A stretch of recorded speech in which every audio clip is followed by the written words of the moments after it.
recording.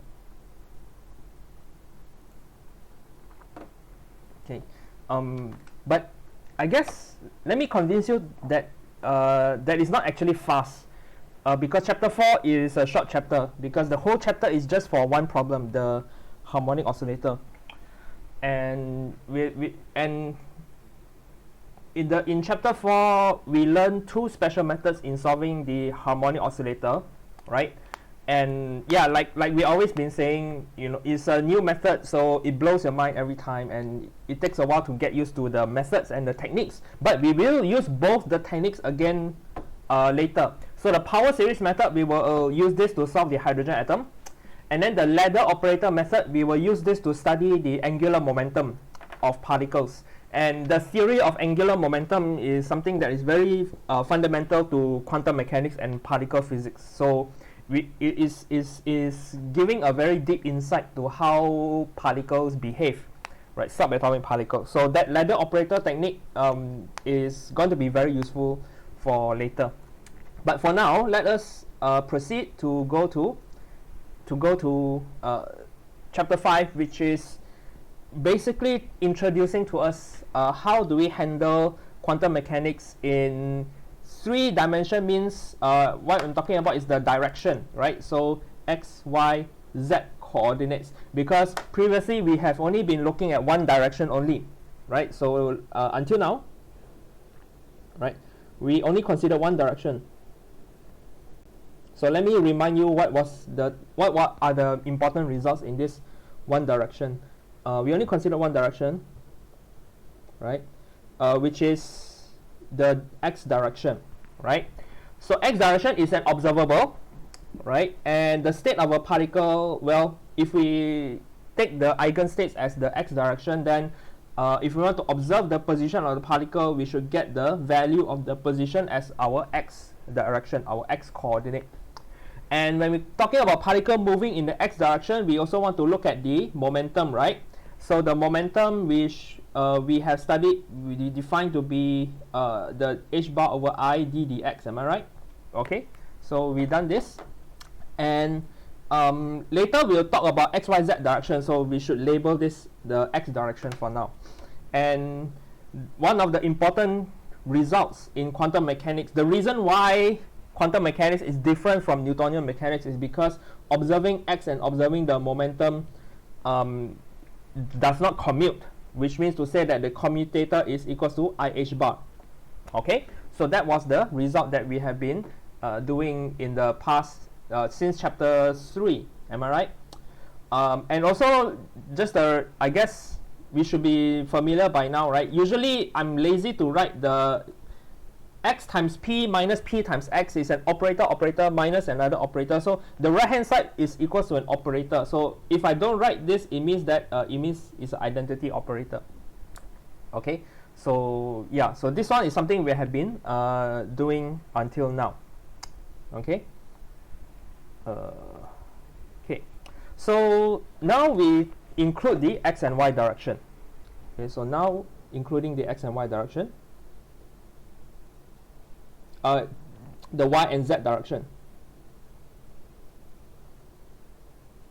Okay, so that means everything is actually the same, right? Because x is just x, y is just another direction. So if you talk about y, there should be some corresponding y direction and the y eigenstate, and the momentum in the y direction is obviously just d dy, right?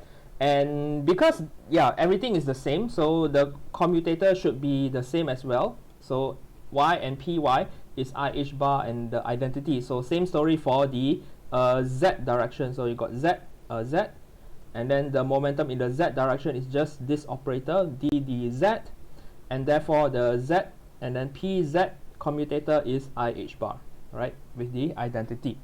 So basically this is just the extension, right? And so far we haven't done anything special, because direction is an arbitrary thing, right? It just depends on what we call it. But if you want to consider multiple directions at the same time, then we need to label them x, y, z. And one of the the convenient thing to us is that operators of different directions will just commute. So that is easy. So operators of different directions commute.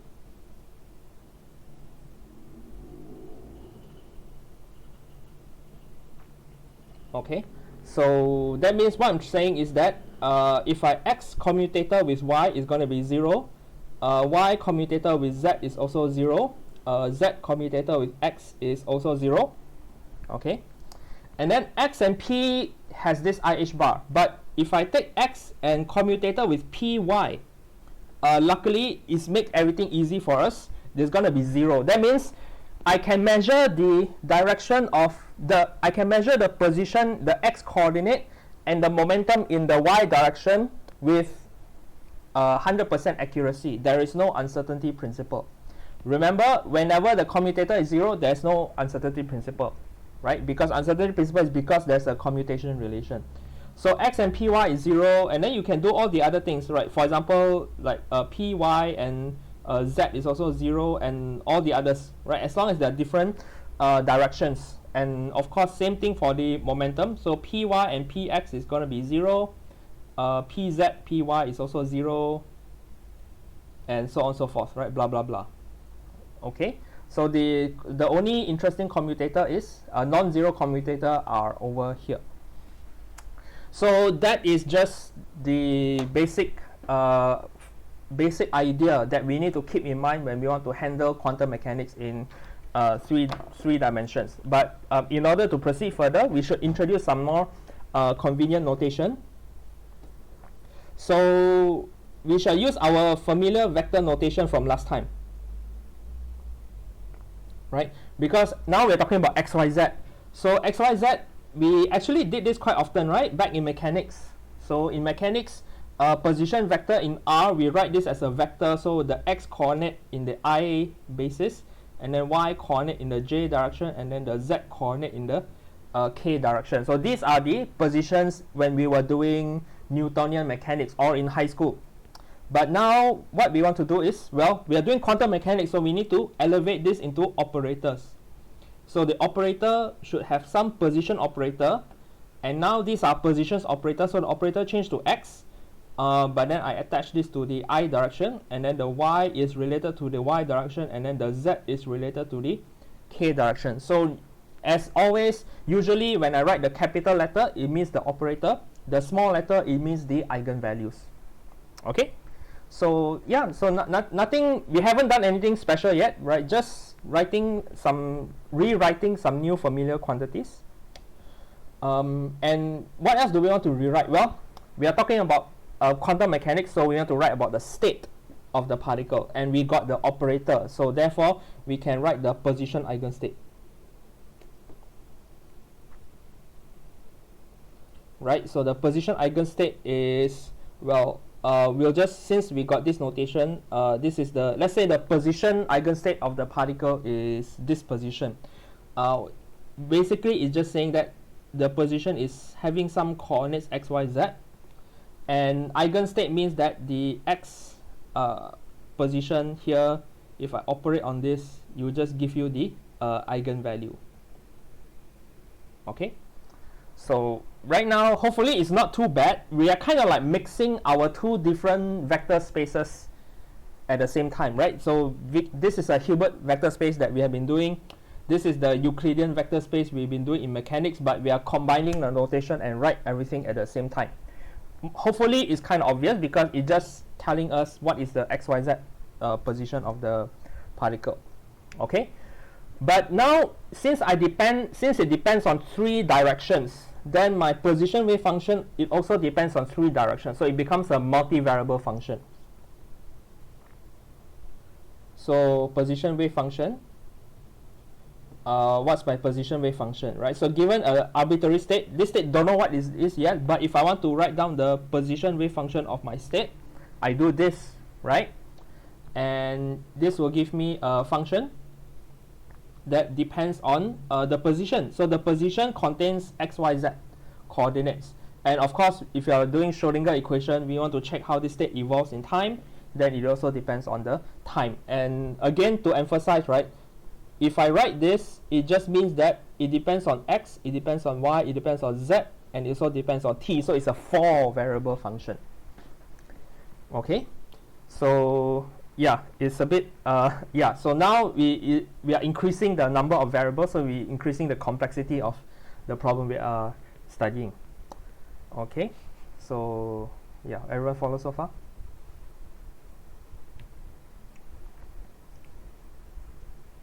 Correct, yes.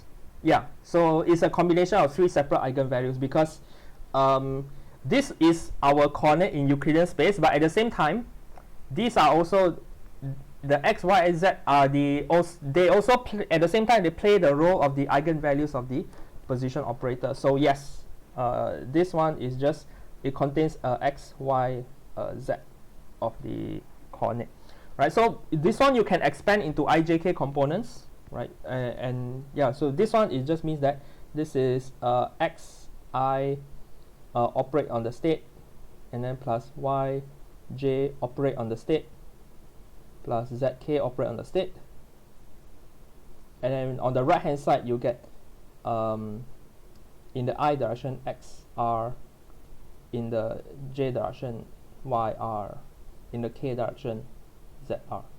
Okay, so it's nothing special, and actually we will not be using this very often, so don't yeah, if you're not comfortable with this notation, don't worry, because I guess for us the most important point is the position wave function, so we will use this more frequently, and this one makes more sense, right? When we it's just the position, the absolute value of this is just the probability density function. Okay, yeah, so that's the position, the thing about positions. And what about the momentum? So again, I will write this in the vector form, but we will seldom use this, but at least I should at least write this at least once. Okay, in Newtonian mechanics, momentum is a vector, so I got ijk directions. Okay, but when we go to quantum mechanics, we change this into operators. In other words, these are eigenvalues of some operator, because momentum is an observable. So by the postulate 2 of quantum mechanics, they correspond to some observable which we have been doing in the x direction already. But now we include the x, y, z directions. Okay, so this is the x operator, this is the y momentum operator, and then this is the z momentum operator. Okay, and remember, what did we do last time? Well, the px is given by this, py is given by this, pz is given by this. So therefore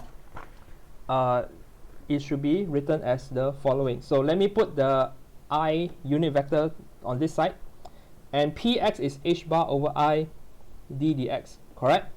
And then the j unit vector, I just push it aside. The py operator is just d dy,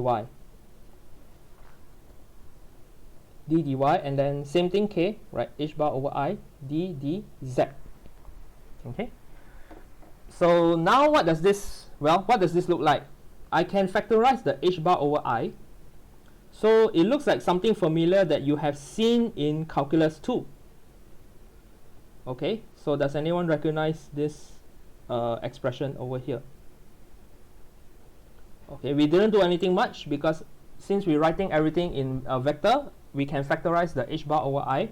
This is my momentum operator in 3 directions, and you might have recognized this from your calculus 2, that this is your del operator, the nabla. Okay, yes, the del operator.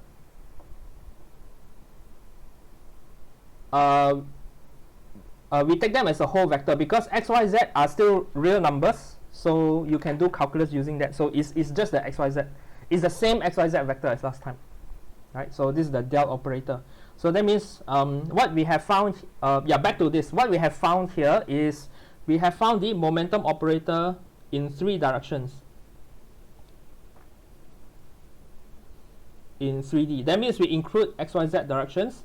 My momentum operator is just h bar over I, and then the derivative. Okay, so now that we have the momentum operator, right, we can easily get the kinetic energy operator.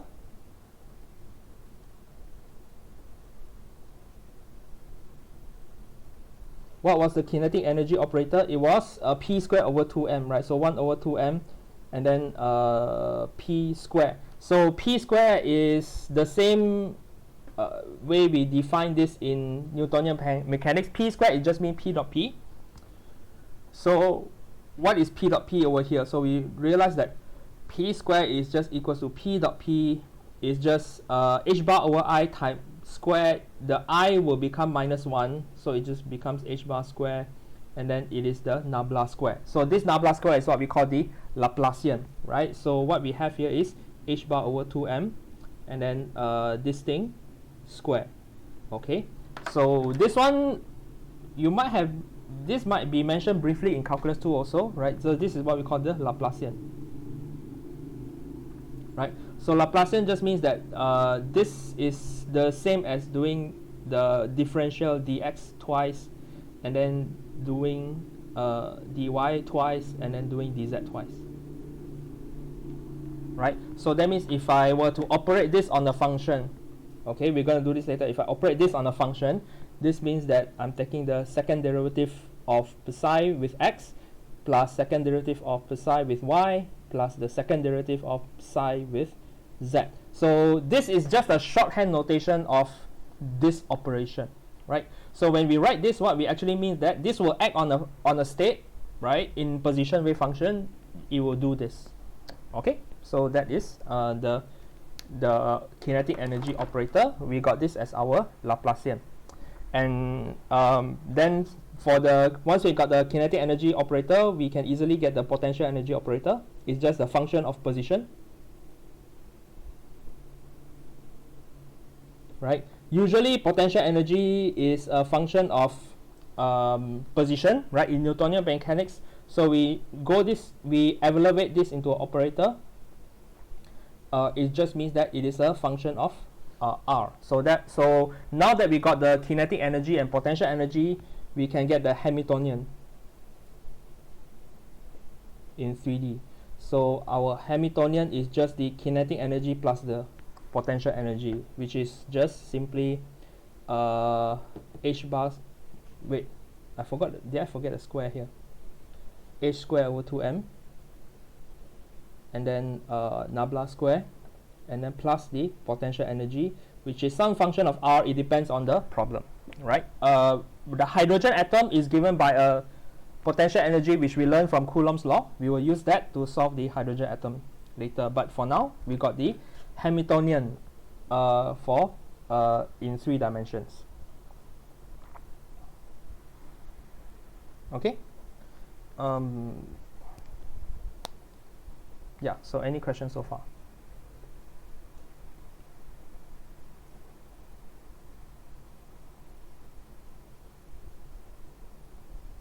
Yeah, yes. Because the del operator, you can use it to do several things, right? So the del operator, you can use it to get the divergence. Divergence is you dot product with a vector, right? So we did this in electromagnetism, right? So this will give you a scalar number. You can do a gradient, right? So if this one you act on a vector, you give a scalar, but this one you can act it on a scalar function, it will just give you a vector.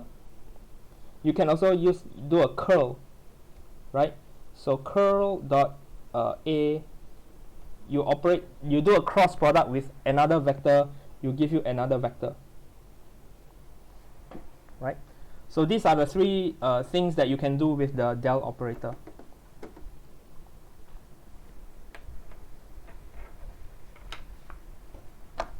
Okay, so everyone follow so far?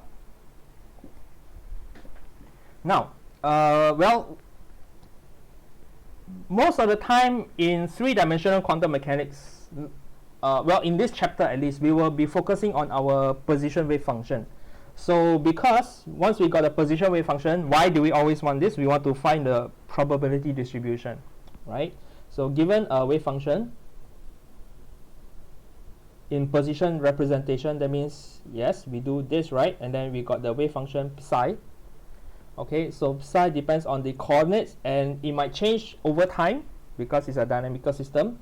Then the probability density function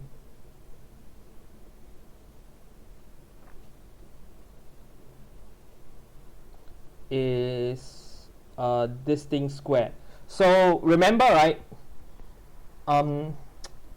I guess based on your exam, a lot of students have been assuming this thing square is just the square. But then if it's just the square, then why do I write this thing? This thing actually means the absolute value. So always remember, we are dealing with complex function over here. So it is the complex conjugate times itself. So if you complex conjugate times itself, the result of your absolute square is going to be a real number. Okay. Yeah, so some people did get the wrong answer, because when someone did the calculation of this, they get something with a complex number still, because you didn't complex conjugate this, right? So that is where it went wrong. Okay, so but in any case, the probability density function is given by this. Then you can use this to calculate the probability of finding a particle in some xyz position. In one direction x, we want to find the probability between x between here and here. So what is the chance of finding a particle in this line? But now I got x, y, and z direction, so it's a volume. So the probability of finding the particle in some volume, right, depends on how we define the volume, is then given by use the probability method, because this is now the probability density function. So you integrate, now this is integrate over the volume, right? So this is the volume integral. Volume integral means this is an integral of x, y, z direction. So this is a triple integral, right? So in calculus you write triple integral, but in physics, you know, usually we just write in the integral once, because there's already very messy notation, so we don't want to write too many things at the same time.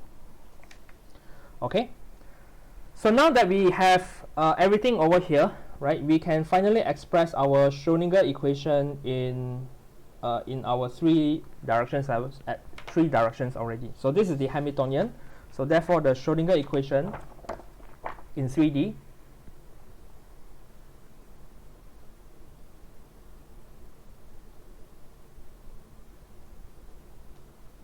is the same equation, right? It's just partial derivative t over here, and then is equal to the Hamiltonian acting on the state, right? So it's the same as before, but now we know what is the Hamiltonian. The only difference from previously is just the instead of d dx, now is xyz, and then plus the potential energy, right? And then we got this.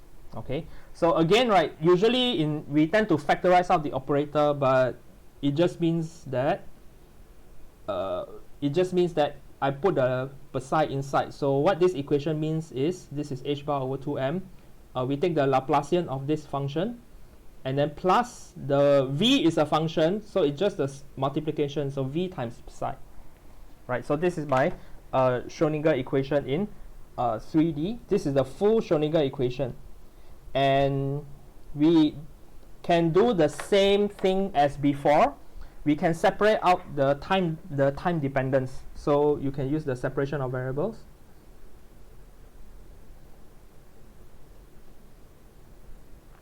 Right? So when we did separation of variables, we just say that the function r and t is just a function of time times a function of position, right? So the function of position, we just write psi, small psi, and then we have already shown, well, we shown in the one-dimensional case, but it's going to be the same thing here, right? So it's just the time dependence part is over here.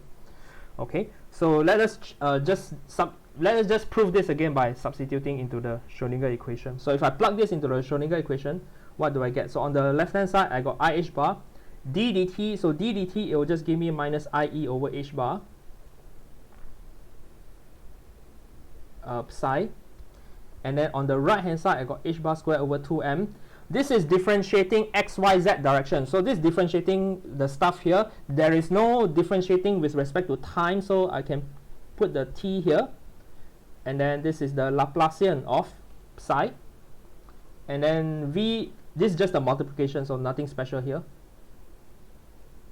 Okay, and the nice thing is that the exponential cancel everywhere. H bar cancel. I times negative I, you just 1, so I got E psi is equals to minus H bar squared over 2m, this thing, and then plus V psi. Okay, so yeah, usually it is my habit to put the E psi on the right hand side, so let me keep it here. So this H bar squared over 2m, D squared psi plus V psi is equals to E psi. So this is the time independent Schrödinger equation, right? And just like before, solving this equation will give me the eigenstates of the Hamiltonian. So if we can get a eigenstate of the Hamiltonian, we have found this, and then we combine with this, we get the full solution. Okay, so most of the, even in 3 dimensions, the problem, what the main thing that we want to do, the most challenging problem we want to do is to solve this equation. Once we solve this equation, we got this, and then we just put this back, we got the full solution already. Okay, so that is what we want to do for this chapter. Okay, so just to emphasize, solving this gives psi that depends on xyz now, the eigenstates of the Hamiltonian.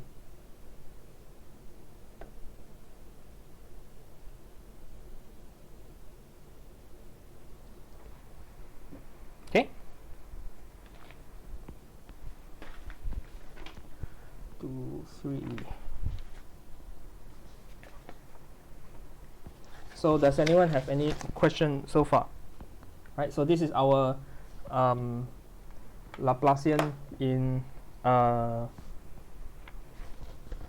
directions.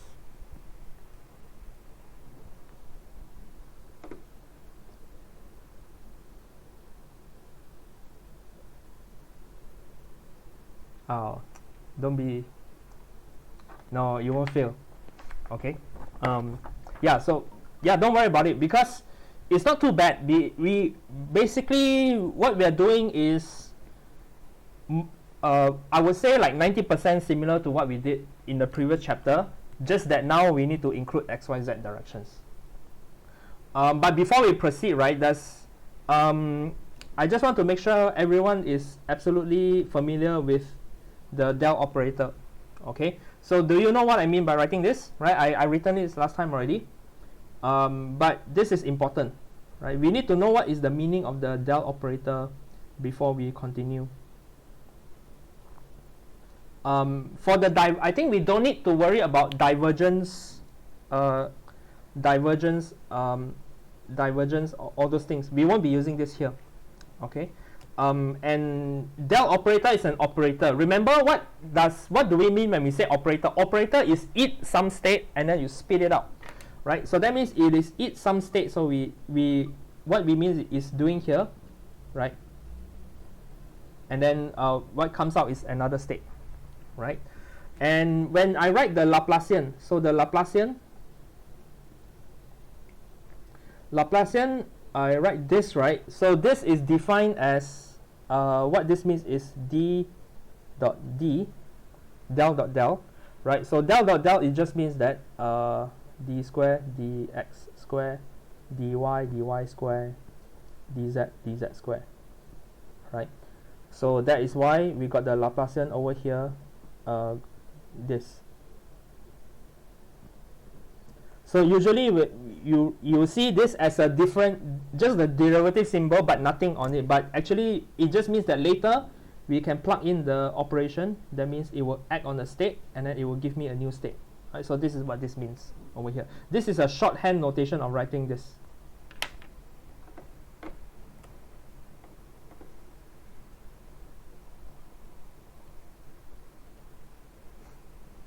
Yeah, just mathematics.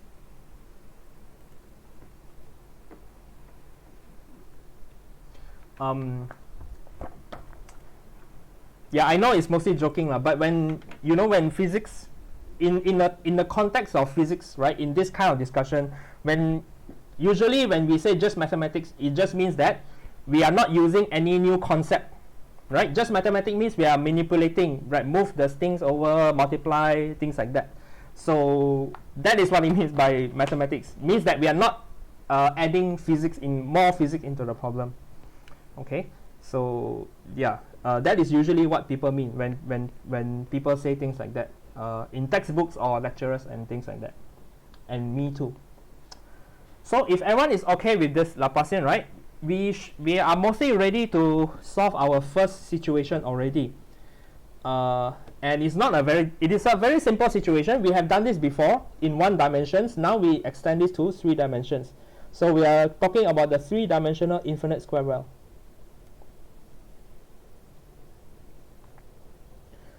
Right? Previously, we only talked about the well in x direction, but now we include the y and z direction.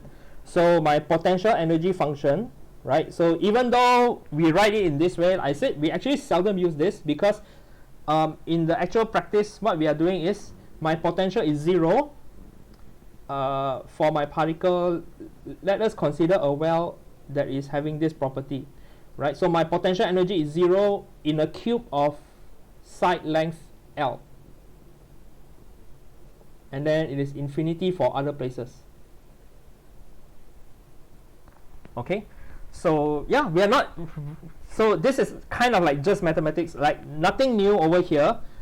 Previously we just do this, but now we take into account these two directions as well. Okay, and the interpretation, what this means is that, well, the infinite otherwise, and infinite potential means you can't go there, so the particle is confined in this region, right? So in this region, what is this region? Well, it's L, L, and L. So it's confined within a cube of the size of the cube is L, right? So the particle is somewhere it is inside here, and the potential is infinite at other place. So because this is infinite otherwise, we can already say that outside the cube,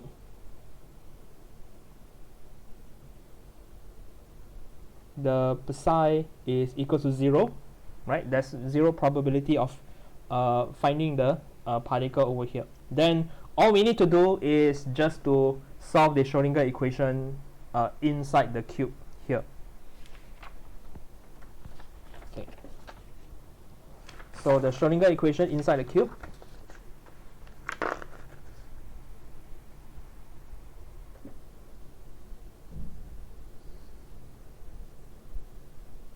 inside the cube V0, and then the time independent Schrodinger equation is, what was my time independent Schrodinger equation? So the V is 0 inside this cube. So we are solving this. Well, this is now a partial differential equation. Okay, so we just need to solve this. My wave function depends on x, y, z. Right, so this is now a PDE now.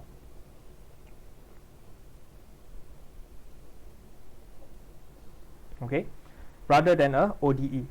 But we are solving this using the same method we've been doing all the time.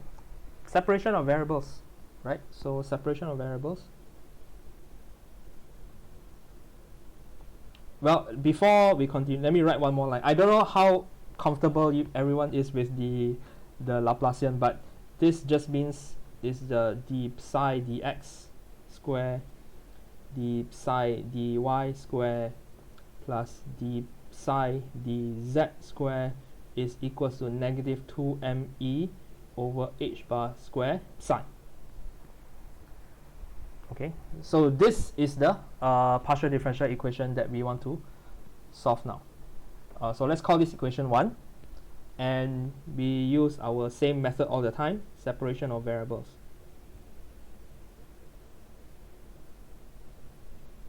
Okay, so that means, yeah, we do the same thing as before. My function is a multi-variable function, but let us suppose that this multi-variable function is just a multiplication of 3 single variable functions. So let's say this is a function of x multiplied by a function of y multiplied by a function of z. So I got 3 separate single variable functions, and then I substitute into equation 1. And then what happens if I plug this in here? So this is partial derivative with respect to x. So the y and z part are not affected. So that means it's just g times h, and I'm just differentiating f with respect to x twice. Right? It's a normal derivative because it's just a single variable differentiation. Same story here, psi and y. So I'm differentiating y, f and h are not affected. So d2g dy square, and then the last term f and g are not affected. So dh dz square is equals to 2me over h bar square, and then psi is fgh, right? Okay, so the nice thing about separation of variables is let's divide everyone by fgh. Then you get a constant on the right hand side. And then if I divide both sides, what happens here? Dividing by gh, it will cancel, so I'm left with 1 over f. And then dividing by fgh, 1 over g. Dividing by fgh is 1 over h. And then this is minus 2me over h bar square. So that is a very nice thing now, because we observe that on the right hand side is a constant. So how can this equation be equal to a constant? All this is function of x differentiating. This is everything depends on x only. Everything here depends on y only, and everything here depends on z only. So how can a function of x plus function of y plus function of z be equals to a constant? One way to satisfy this condition is this combination is a constant plus constant equals to another constant. Then this equation is absolutely satisfied, correct? So yeah, so that let me write down the thinking here. How can this left hand side be equal to the right hand side, which is constant? In fact, it is a negative constant. So it is possible this equation is satisfied if, right, this is a negative. So we can say that everyone here is going to be a negative constant. You add up into a negative constant. So this is going to work well. Okay, so this is possible if 1 over f d2f dx squared is equals to a negative constant.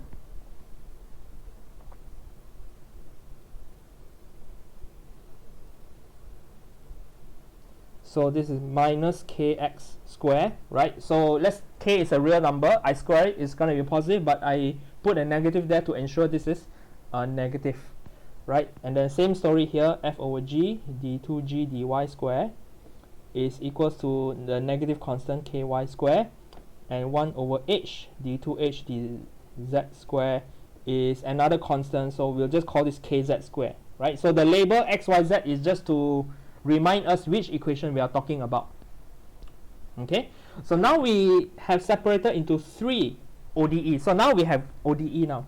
This is the second derivative of f is equal to negative kx squared f, and then this is the second derivative of g is ky squared g, and this is second derivative of h is kz squared h. Okay, so now we have separated into 3 ODEs, right? That is what we want to do when we talk about separation of variables. A partial differential equation is difficult to solve, but if we can manipulate, right? Just math means we're just manipulating until we got 3 ODEs, and this ODE we know how to solve. That's what we want, right? So let's solve this. We have solved this equation probably millions of times by now. Well, f of x, well, this is the equation for the harmonic oscillator, right? So it's a sine and cosine. So a1 sine kxx, and then plus b, let's call this a2 cos kxx, right? So this is the solution for f. G also is the same equation, so let's call this a2 sine k, I should call this B1, ABC, right? So KYY plus B2 cos KYY, and then the this is Y. The solution for Z is C1 sine KZZ, and then C2 cos KZZ. Okay?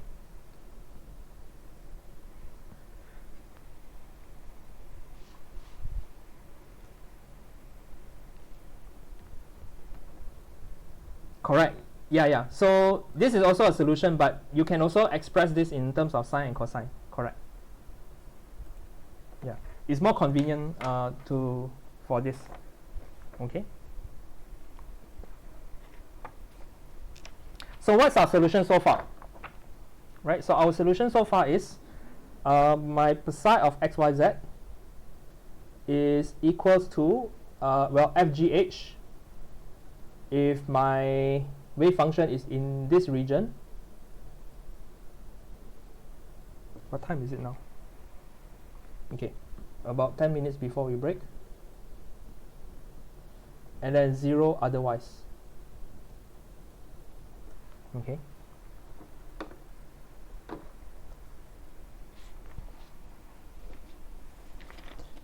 Okay, so remember what we did last time. We wanted our wave function to be continuous, right? So we apply this for the same result over here. Wave function must be continuous. So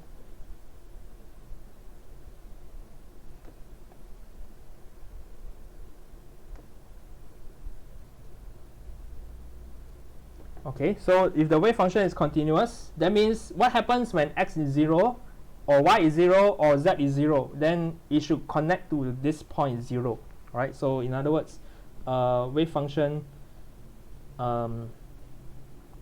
let's start with 0, right? So 0, y, z should be equal to 0. And this will give me the condition that, so if I plug in x, y, z equals to 0, right? This should give me the condition that A2 is equal to 0, and then same story here, x 0 z equals to 0. This gives B2 equals to 0, and then my wave function xy0 equals to 0 gives C2 equals to 0. So the cosine terms are 0. Okay, so the cosine terms are 0. So therefore, my fx is just a1 sine kxx, and this gives me the gy is b1 sine kyy. This gives me hz is c1 sine kzz. Right. So therefore, my wave function in this region now is, let's call this region 1. Right, so my region 1 xyz is equals to ABC, sine kxx, sine kyy, sine kzz. Okay, so this ABC is constant, and another constant. So at the end, once you multiply, you just get a new constant. So let's just call this A. So this is just A sine kxx, and then sine kyy, and then sine kzz.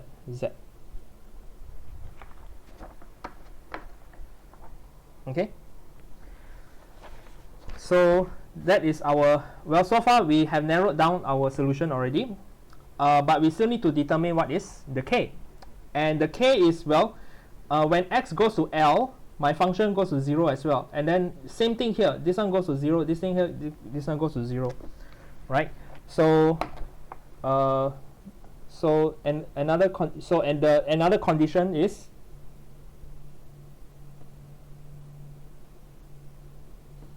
my wave function at L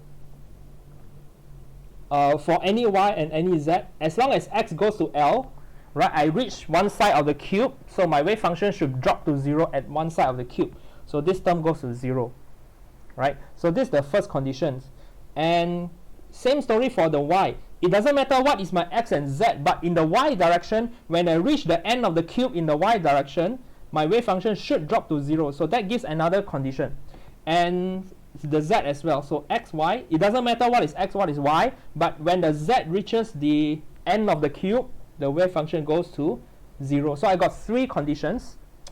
And what's the first condition? So the first condition is, well, let me write this out again. Lyz is equal to 0. And if I look at this equation, this is A sine kxl sine kyy.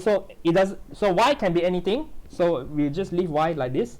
And z can be anything. But as long as the x direction reaches the side of the cube of x side, then my wave function should be 0. So how do I make this equal to 0?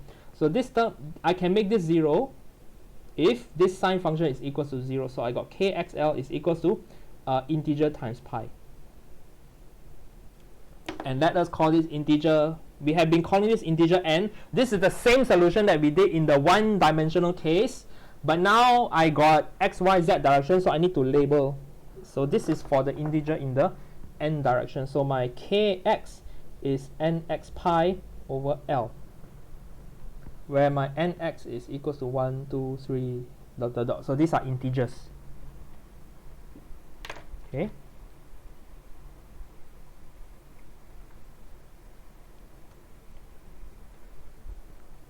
Yes, boundary always equivalent. Yeah, these are equivalent, right? We use sine and cosine is because when we got the boundary, and the boundary is 0 because the wave function goes to 0 at the side of the cube, right? So that's what I've been just now. That's why we say this. So when I reach the side of the cube, I reach the boundary of the cube, the wave function should be 0 because outside the cube is 0 probability already. That is why. Okay. Yeah, so the same story for the second condition for the y direction. So when I reach the side of the cube in the y direction, it should be 0. But if I plug in, there's just a sine. I know what is my k now. It's just nx pi x over L. And then kyl. And then sine kz z. Right?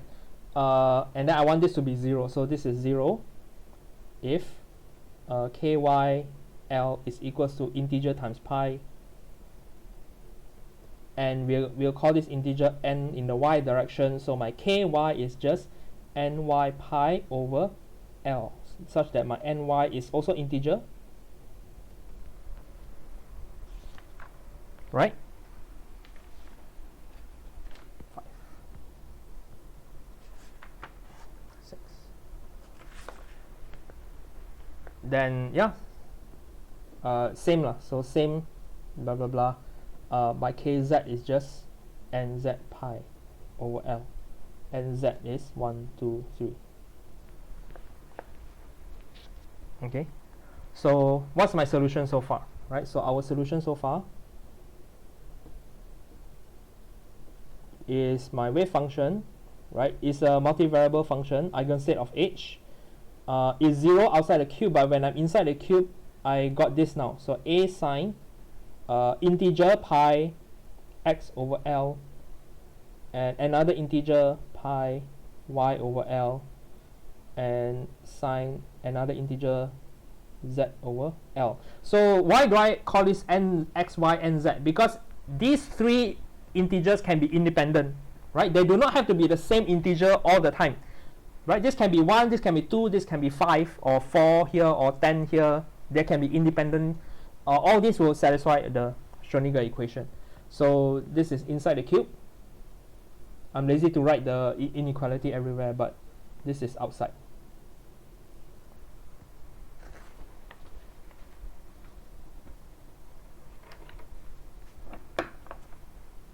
Okay? Yes, so the solution is equivalent to the standing wave, right? So this is exactly the standing wave solutions. Yeah. Well, this is our solution so far. We have one last thing we haven't figured out yet. What is the value of A? This coefficient here, as always, we determine by the normalization. So let's do this. Right, so the total probability integrating over everything should be equals to 1. So this is the volume, but yes, unfortunately now this is the volume integral. Right, so volume integral is not it's a triple integral, right? So we should state the domain more precisely if people write like this, right? But what this means is, well, even though by definition is I should be integrate over all of x, y, z, but anytime I'm outside the cube, the function is 0. No need to do anything. I just need to integrate from 0 to L of my function, right? So that means I just need to integrate inside the cube of my wave function square. So my wave function square is a square and then sine square nx pi x over L sine square ny pi y over L sine square and z pi z over L. And this is a triple integral, so I need to integrate x, integrate y, integrate z. Right? Yeah, and I know everyone hates to do triple integral. It's very confusing.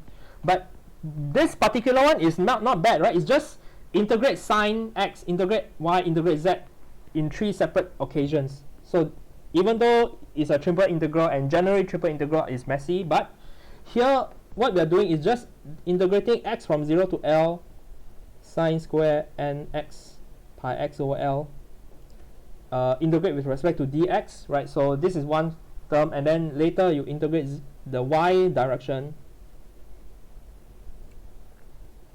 dy, and then you integrate the z direction, right? So for this problem is easy, nothing special. You just need to integrate sine square 3 different times, and the solution that you get, right, I guess we don't need to waste time showing the steps, but if you work out, you will get L half. It's basically the same calculation, L half, right? So what you get here is L cubed over 8 modulus A square. So modulus A square is 8 over L cubed. So what you can do is the solution will be normalized if I choose A to be the square root of 8 over L cubed. Okay, so finally we got our solution. Our solution is psi xyz is 8 over L cubed square root sine integer pi x over L sine integer pi y over L sine integer pi z over L. This is inside the cube, so inside the cube means here, here, and here, and outside the cube is 0. So yes, like Zuri said, this is precisely the standing wave solution depending on the integer. So nx, ny, and nz can be any positive integer. So yeah, usually we write this, right? So it's greater than 0. Any integer that is greater than 0.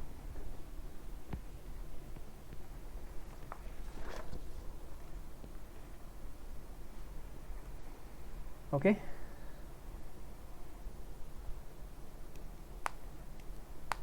Yeah, so psi is still the wave function. It's still the wave function here.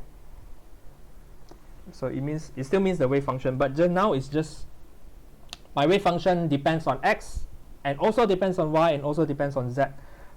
In the chapter 3, my psi is a wave function that is a function of x, right? But now, yeah, in chapter 3, the psi is let's just say we are ignoring the y, z directions in chapter 3, but now we include the y, z directions.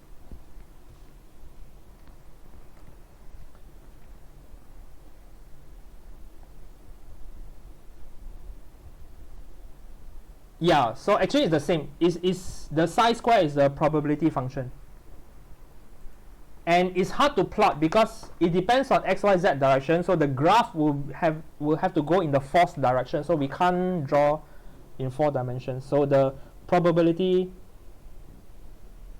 density function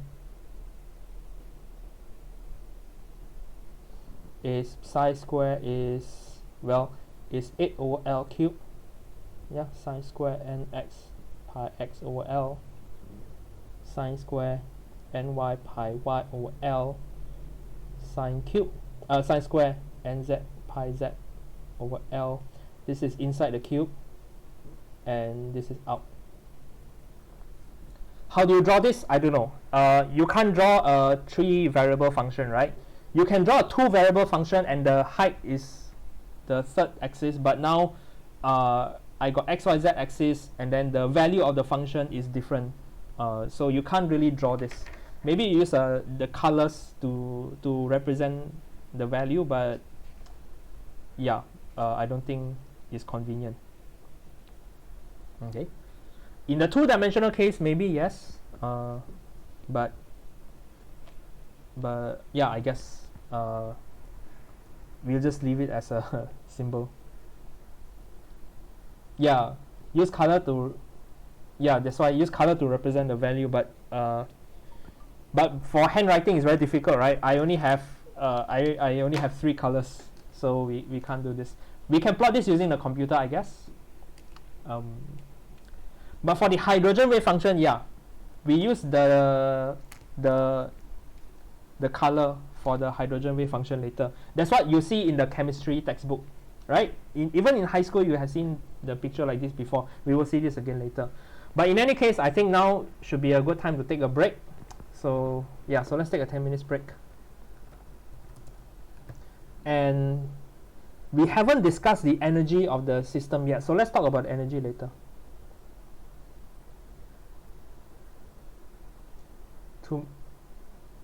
Is it right? Yeah, it's not easy, right? Yeah, you need to plot. It also takes effort. Computationally, it's very expensive. That's why. Okay, so let's take a 10 minutes.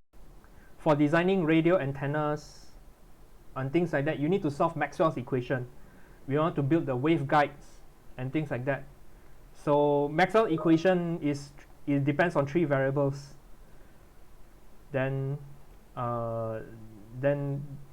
PDEs are going to be important.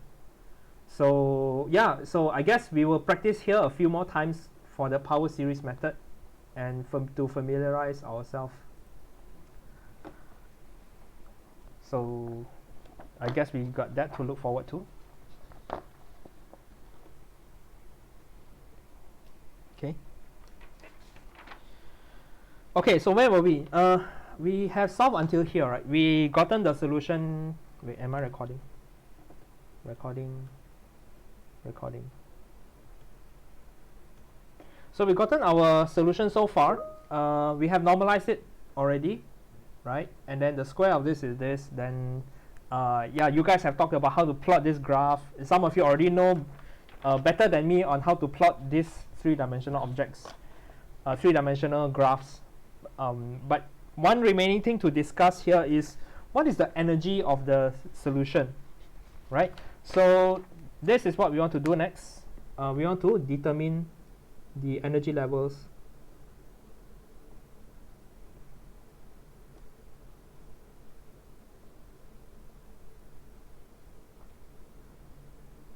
okay.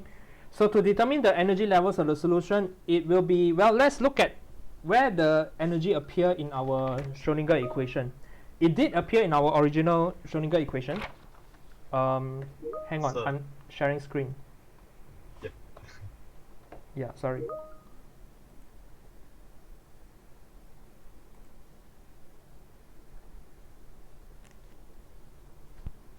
Yeah, mute. Hang on, I'm also, no. Am I also mute?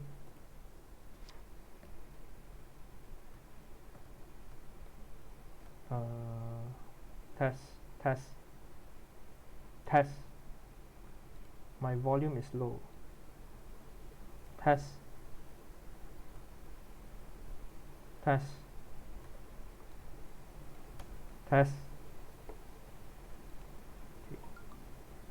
uh, not muted for everything. Okay, yeah, okay, good. Just now I did adjust my volume just now. So yeah, we want to get the energy levels of the solution. So this is the equation where our energy appear, right? Our in our Schrodinger equation, and then using separation of variables, we change it into this form.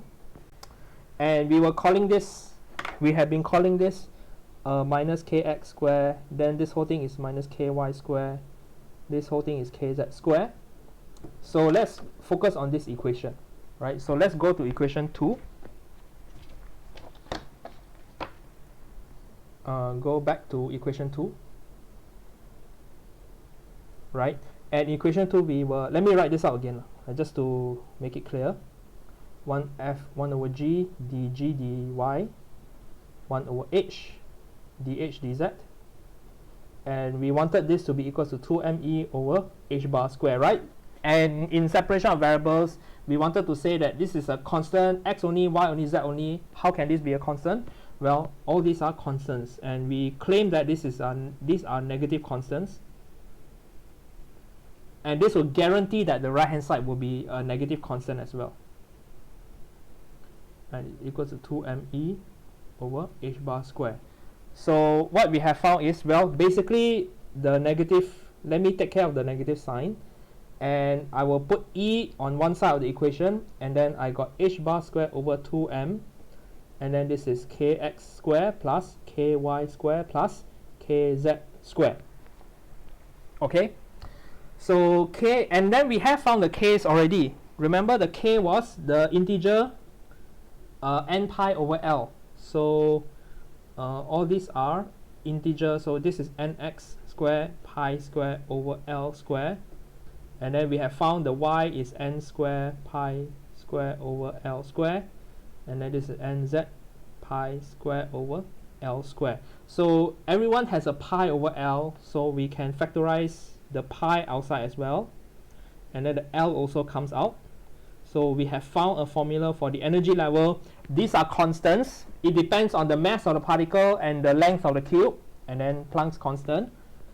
And then it depends on integer square, integer square, integer square, right? So n must be integer, so the values of the integer are quantized, right? So yeah, so this is our energy levels of the system. Our energy levels are quantized, but this same like a single particle, the x direction only. In chapter 2 we only look at the x direction. It depends on the single n integer, and then they're quantized. But now it depends on 3 different integers,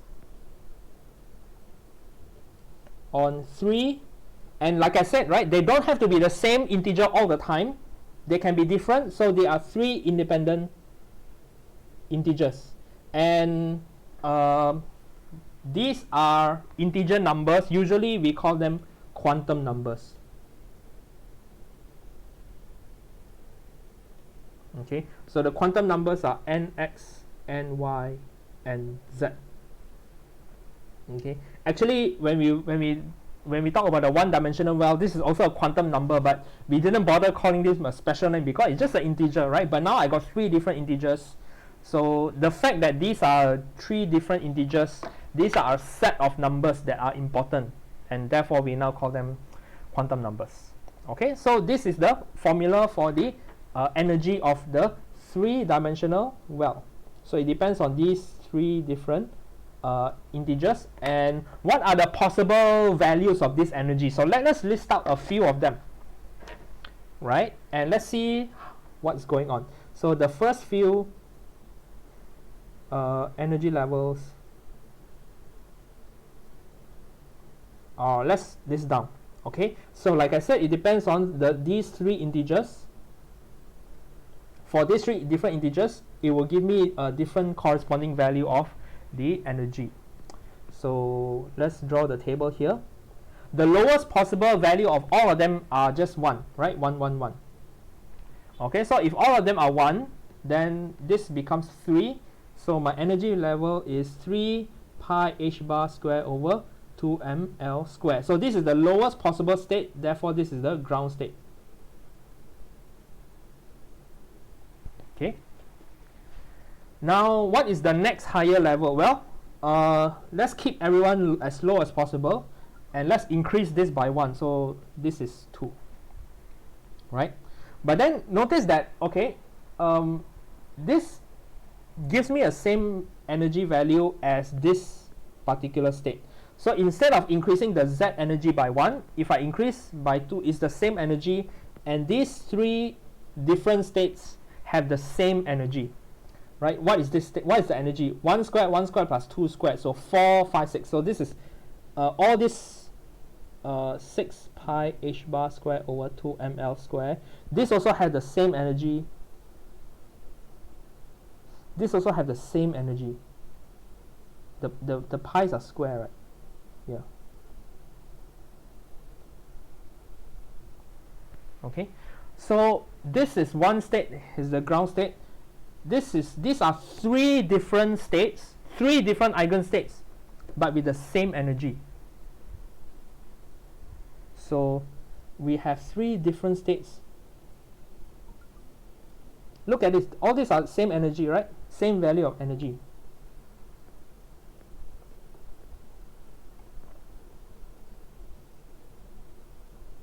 Okay.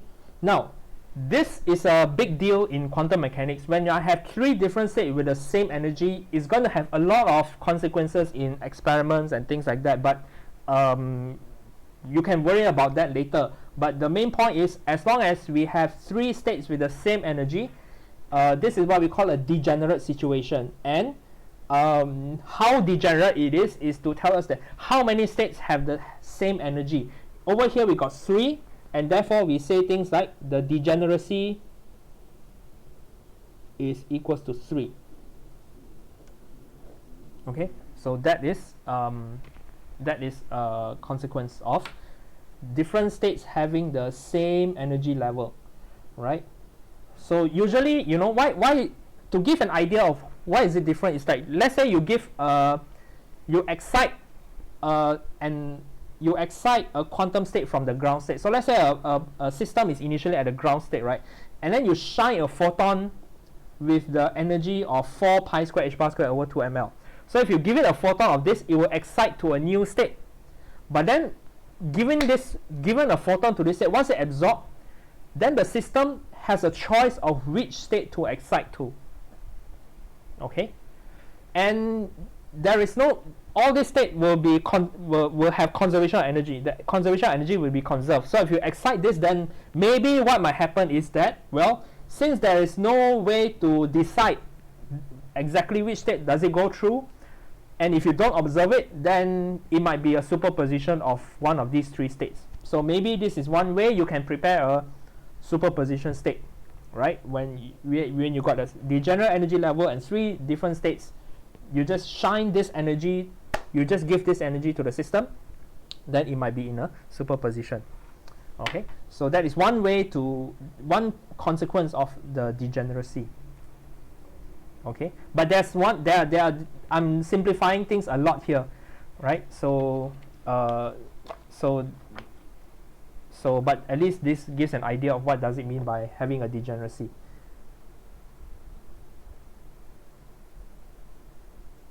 If the 3 directions are not independent, well, if you're talking about quantum system, then there are ways to control the directions of the particle, but just the directions themselves, then x and z is always 0, just as operators, right? Unless you can constrain it in some way. But besides that, in general, x and z operators in different directions will be 0.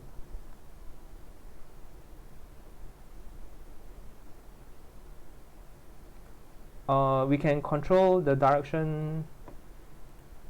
Maybe we can think about this, but this one is something we should ask the experimentalists.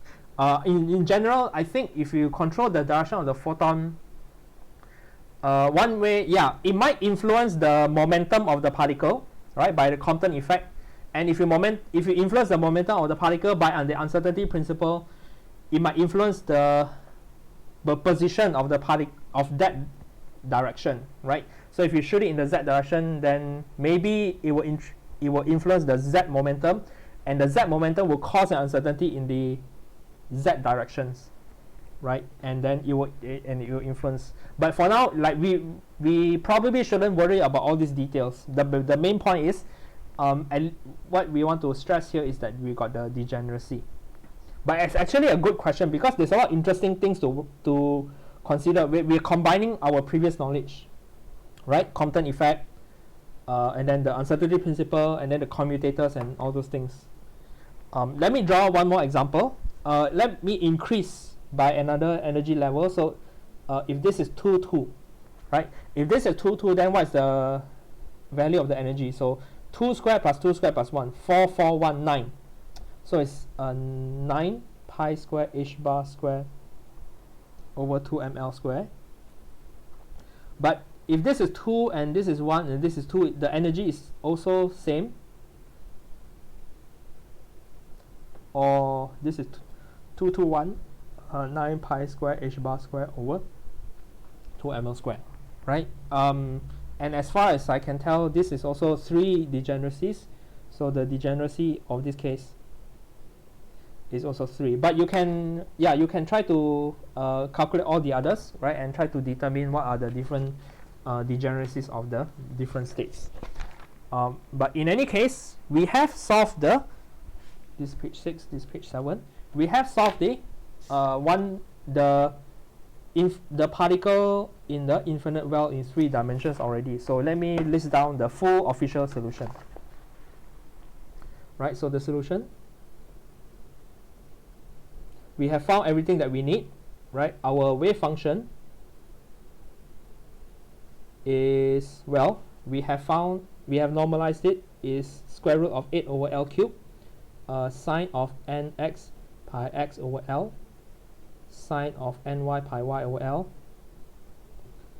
sine of nz pi z over L, and this is for 0 to x to L, 0 to y to L, 0 to z to L, and then this is 0 for other places, right?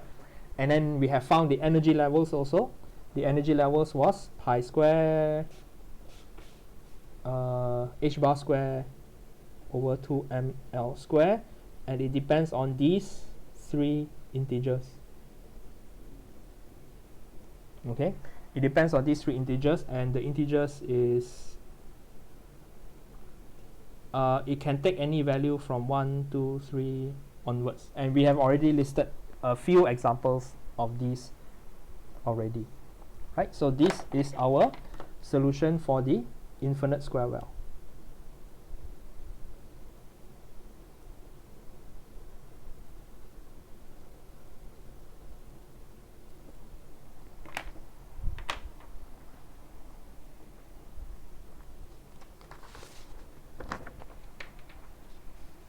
In fact, I don't know if anyone is interested in this. I did write a paper this year that applies a math property to the infinite square well, and we did actually use this equation explicitly. So I don't know, if you want, I can show you the paper later, but for now, let us try to understand, because you were asking what is the meaning of the psi, right? The psi is the wave function, so it can tell us the probability. Let us work out some explicit example. So let's say I have a particle in the state. Let's choose one of these states. So let's choose this state, all right? So that means my nx, ny, and nz, these are quantum numbers because they tell me what is the state. Just by saying these 3 numbers, we know what is the wave function and we know what is the energy level. That is why these are quantum numbers, right? So if this is my, if given this state, then we can answer this question: what is the probability of finding the particle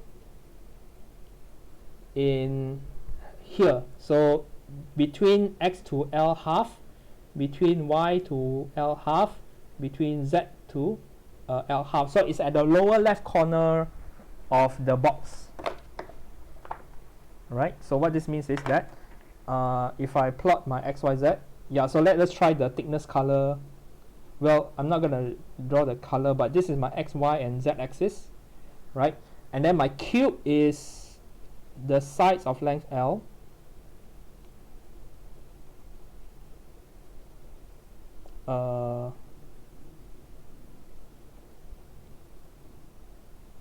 L over here. But I want to know until L half, right? So what's the probability that a particle is here? Right, so yeah, so the probability it is here, and the way to calculate this is using our probability density function, right? And here means here yeah, I'm lazy to define any more new variables, but in practice what this means is we need to integrate my wave function squared. So this is 8 over L cubed.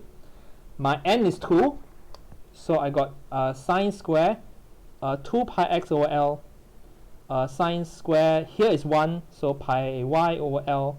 Here is also 1 pi z over L, and I need to integrate x, y, z. Okay, so this means is all we need to do is to integrate from 0 to L half sine square 2 pi x over L with respect to x, integrate to L half sine square pi y over L, integrate with y, and then integrate z, pi z over L dz. Okay, so even though we got this example, but if you work out the integral, it's going to be quarter L, and quarter L here.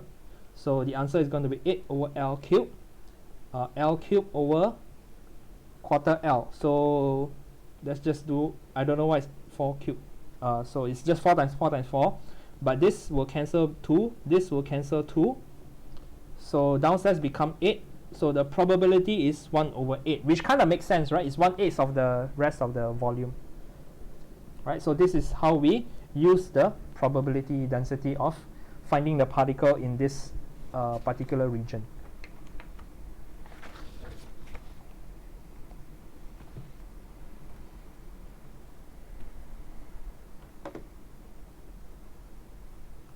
X, Y, Z always orthogonal? Yes, correct. Yeah. I mean, so it's nothing special, right? It's just it's orthogonal in the physical sense, and also it's orthogonal in the sense that let's say if x equals to 1, y equals to 0, and then z equals to 1. So that will give me a quantum state of my position of 1, 0, 1, right? And then this will be orthogonal to another state, which is -1, which is z.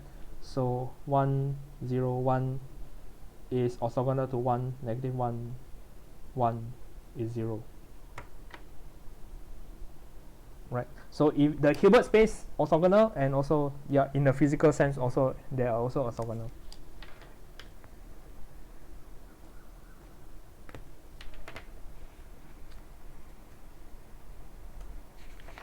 Okay, so that is the first example of solving a Schrodinger equation in 3 dimensions, right? It's kind of a simple example, and it's a bit artificial, right? One possible application to do this is actually a real system that describes this is probably something like we call quantum dots. But in other application is, generally speaking, if you want to, a very rough approximation of how to calculate the motion of a particle in a solid, right? Let's say I have electrons in a solid, and the size of the solid is L. Then the energy levels of this, if you assume every electron do not interact with each other, then we can approximate the energy levels of the electrons moving inside the conductor, right? A solid is going to be given by this formula as well. and it is a simple model to get some quantities out of it. But in terms of quantum mechanics, right, it was very successful in describing experiments related to the hydrogen atom. So that is what we want to do next. Okay, so in this next section, we won't finish it today because this part is quite long. We will spend some time starting now in understanding how to solve the Schrödinger equation for the hydrogen atom.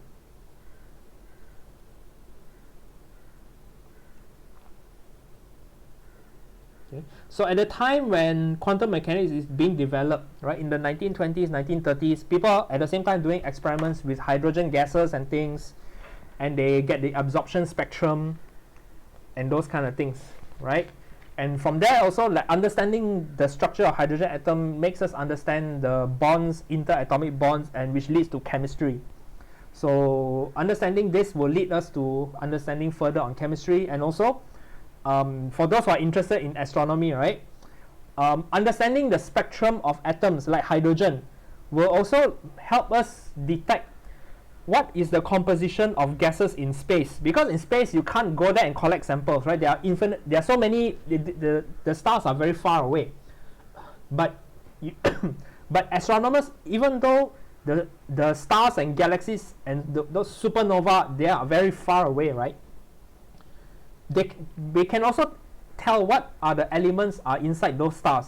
You know, people can say that that star consists of 90% hydrogen, 5% helium, and then this much. Like, how do they know that?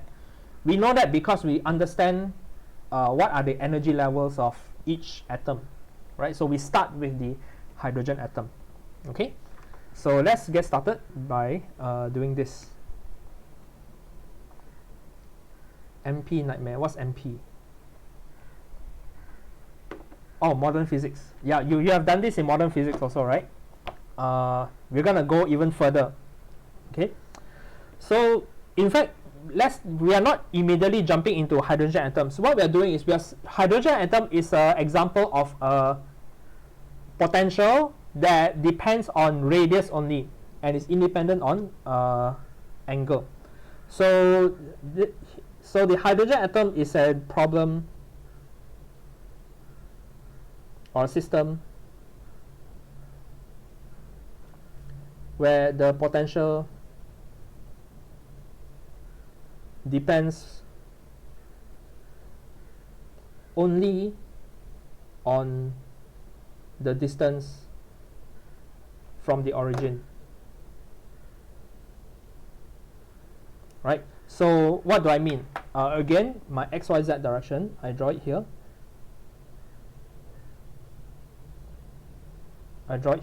And if I'm talking about hydrogen atom, right, then at the center is a nucleus of positive charge E, right, and then orbiting around the nucleus is the electron.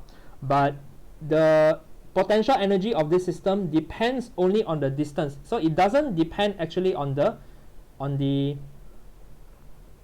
other angles. Like, let's say the angle is here, angle is theta is here, and then this angle is phi, right? So I got three coordinates, r, theta, phi, in spherical coordinates, but it depends only on the distance from the origin. So the distance from the origin is this distance here, which is x squared plus y squared plus z squared. Again, in calculus 2 you have done spherical coordinates, am I right? But the main point here is my potential is a function that is independent of these two angles but only depends on r. So it depends on r only.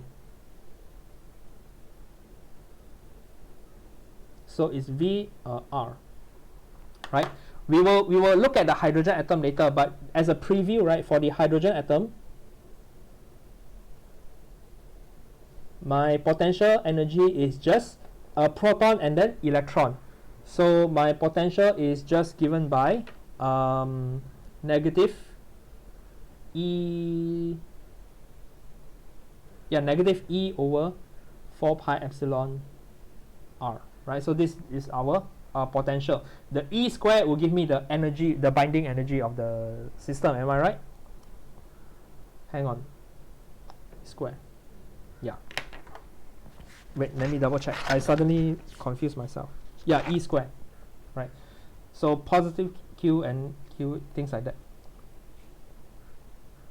So it's a bit confusing because when we're doing electromagnetism, V is the potential energy per charge, but here is potential. So this is not the voltage, right? This is in joules.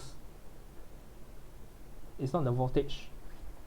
But if you're not, yeah, if otherwise, if you're not confused, then good. Okay.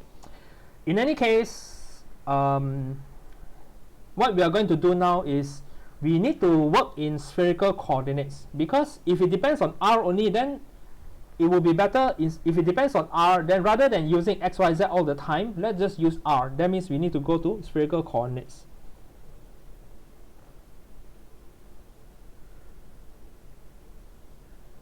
Spherical coordinates. Right, so to convert spherical coordinates from this picture, you can see that X is equal to R sine theta cos phi, then Y is equal to R sine theta sine phi, and then Z is equal to R cos theta, right? So spherical coordinates. So it's, in fact, it's not just your modern physics nightmare, but your calculus too at the same time. Because what we're going to do is, we need to express in our Laplacian in spherical coordinates, right? So what is our Laplacian just now? So our Laplacian, previously we do it in this way, right? This is using the Cartesian coordinates.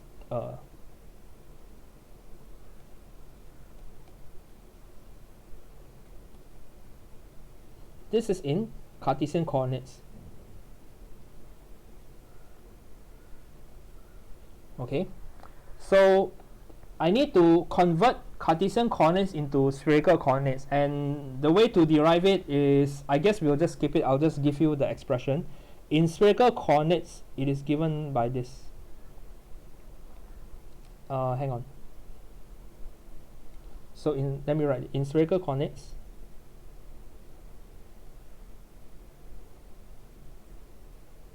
the Laplacian is 1 over r square d dr, r square partial r, and then plus 1 over r square sine theta d theta sine theta partial theta plus 1 over r square sine square theta partial phi square.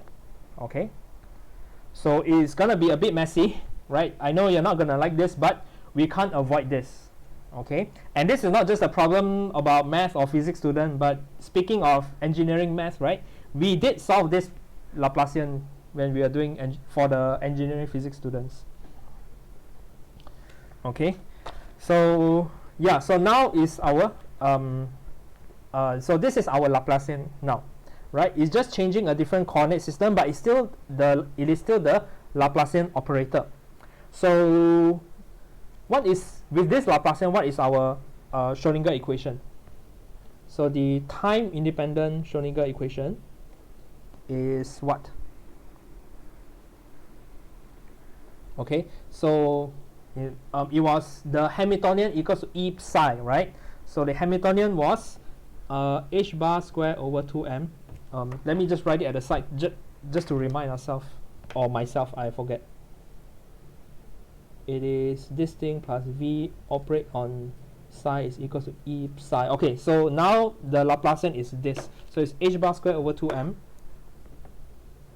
See, I don't work by memorizing. I kind of like work by reasoning out these things.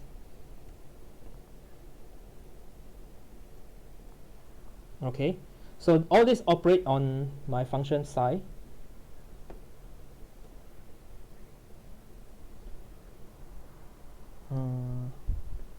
So this is hang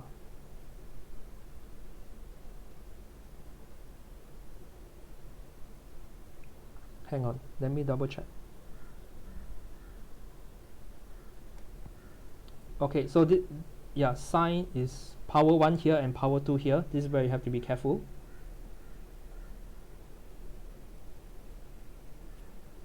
And then acting on psi, and then r square sine square theta. There's a sine square here. Okay, so this is just the kinetic energy operator. Is it too bright? This is just the kinetic energy operator. And then this is my potential energy. So plus V psi is equals to E psi. So now I get this ugly mess of a Schrodinger equation. And unfortunately, we have to solve this. Right?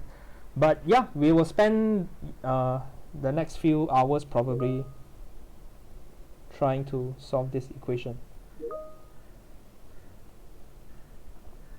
Okay, our main assumption here is it depends on R only. But my wave function, right? My wave function, well, it should depend on R, but it may also depend on theta and other angles as well. Okay, so this is my Schrodinger equation. So let's just call this equation 1. You return EM to me. Okay, we won't be using EM much except for the potential energy formula. But yeah, it's very ugly, right? Yeah, I find it ugly too. It's not a fun equation to solve. But we have to do it, so we can't avoid this. But what we're going to do is, well, we will solve this equation and we will re-derive the energy levels of the hydrogen atom, which you did in modern physics, or you might have seen in high school. But what we're going to do is, well, this is page 9. This is a partial differential equation, and we only know one method to solve partial differential equation. It's always by separation of variables.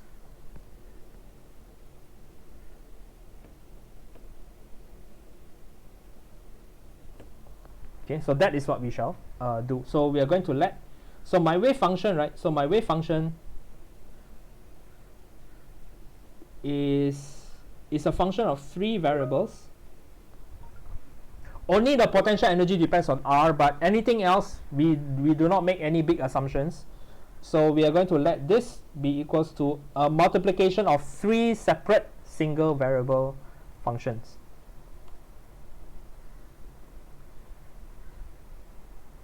Yeah, correct, right? So it's like we use separation of variables for everything.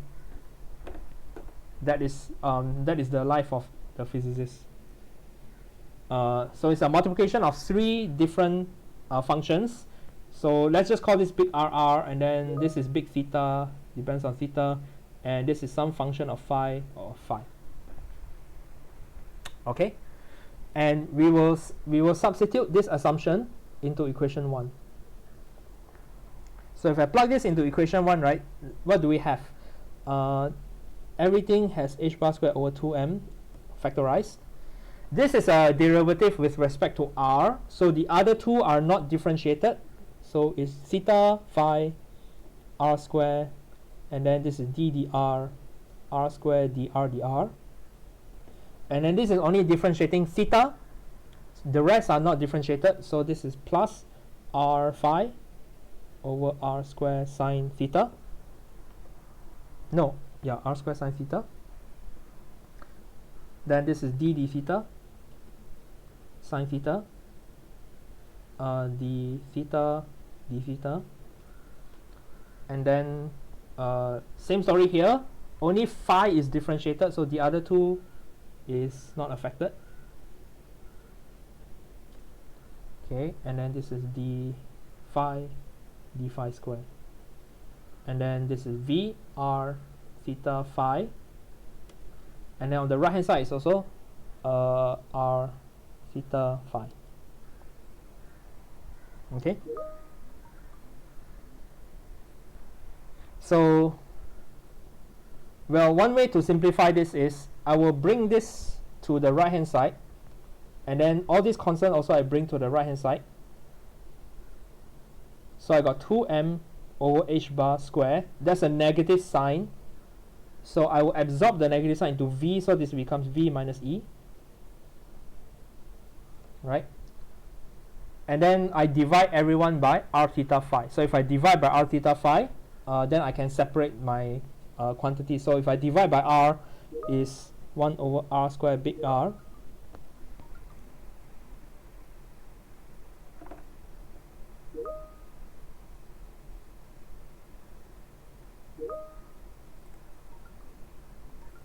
Usually I will write on the whiteboard. Yeah. Yeah, in fact, this is why I prefer class with the big whiteboards, because this will take up a lot of space. Okay, so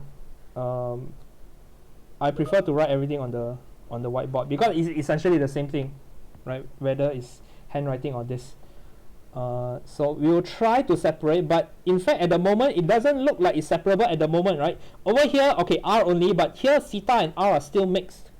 So we need to take care of this later. And then over here also, theta, R, and phi, they are all still mixed.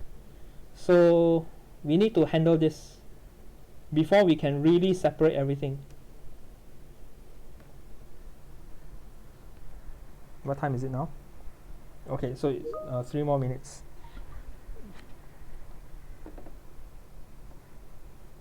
This is capital theta, yeah.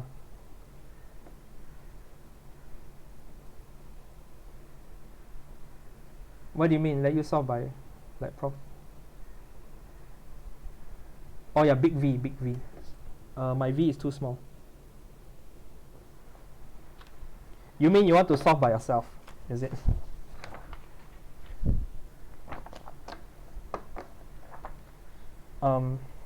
So how do we handle this? Well, it is still mixed, but we can solve this problem by multiplying both sides by R squared.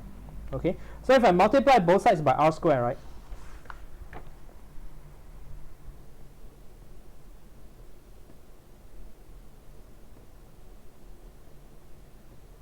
Then I will cancel the R here, cancel the R here. So this part has no R anymore.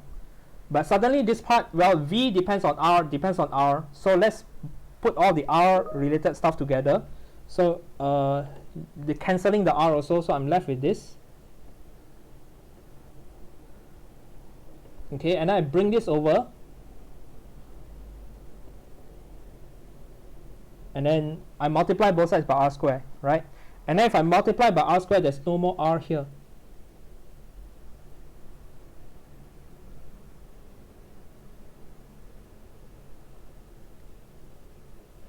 And then no more R here as well.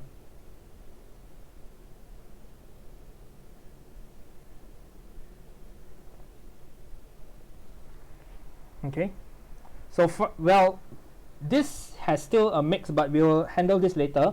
But at least at the moment, what we have here is this depends on R only.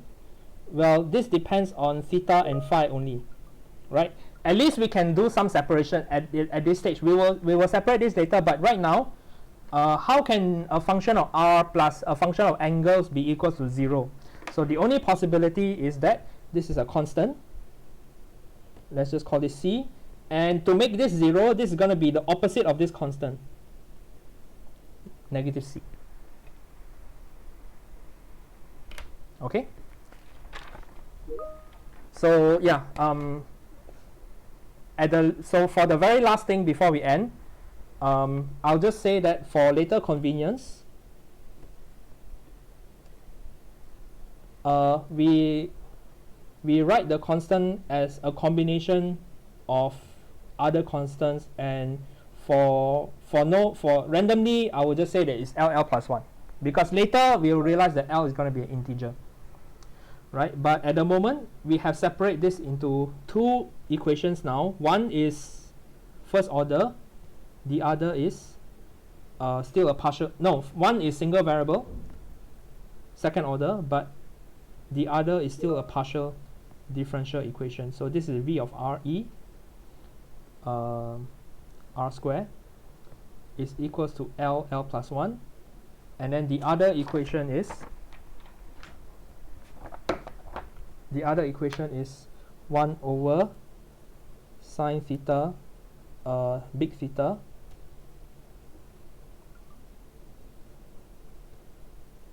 and then this is 1 over phi sine square theta d phi,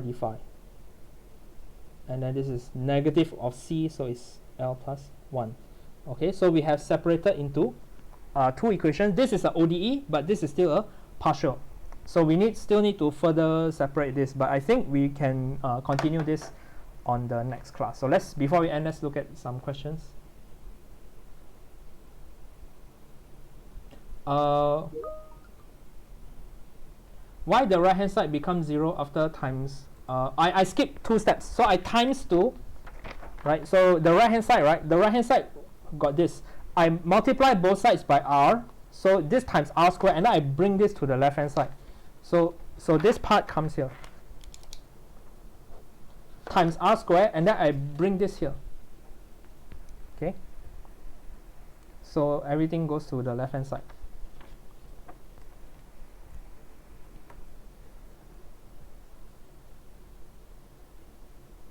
Oh, for math for math last theorem.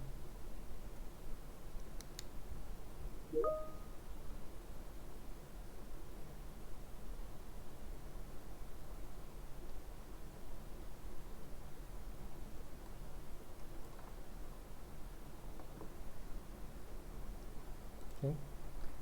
Yeah, so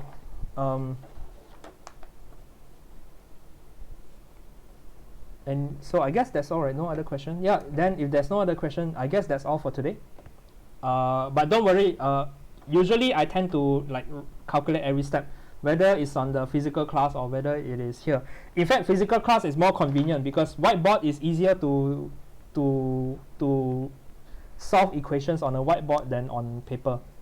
Paper is like you need to like, I need to write the pages and everything, and it's very troublesome. So yeah, let us stop here, and we will pick up after this on the Thursday class. Okay, and yeah, so I guess that's all for today. So let me stop the recording.